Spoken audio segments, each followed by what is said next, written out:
When it comes to solving equations, we naturally ask yourself, how can we determine the number of solutions, and how? If we recap to the time when we solved linear equation, we learned that there can be one solution, no solution, or many solutions. And in this scenario, because 2x are the same, and if we subtract 2x from each side, it becomes 0, it will be 4 equals negative 3, and from here we can conclude that there's no solution.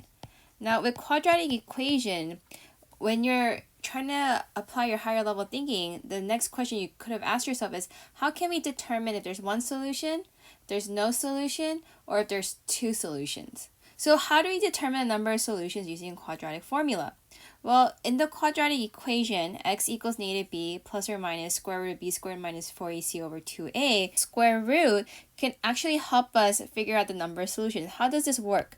Well, if we take a step back and we think of the square root, if the value in the square root is positive, like 4, we know x equals root 4 means x equals positive or negative root 4, which is 2. Which means x can equal positive 2 and negative 2. So if we rewrite this, it can be positive 2, comma, negative 2. Now, if x was to equal square root of negative 4, we know that the value of a square root with a negative number inside has no value. So here, we write no solution.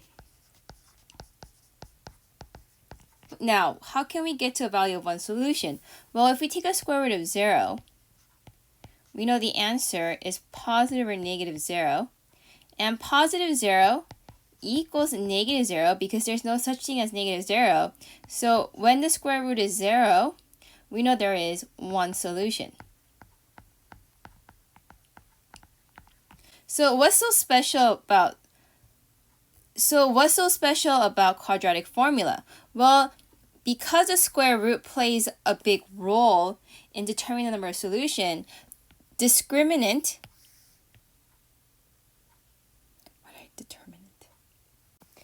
since the quadratic formula is x equals negative b plus or minus square root of b squared minus 4ac over 2a, and we talked about how important the square root is, the values inside the square root is called the discriminant. And the discriminant helps us to determine how many solutions there are. So, as we talked before, if the value in the square root is positive, such as square root of 4, we notice that the answers could be positive 2 and negative 2, meaning that there are two solutions. However, if the square root value inside is a 0, we know square root of 0 can only give you a value of 0. That means there's only one solution. And if the square root value is negative, such as negative 4, we know that since there's a negative value in the square root, we cannot solve it. Not solvable. Therefore, we would conclude that there's no solution.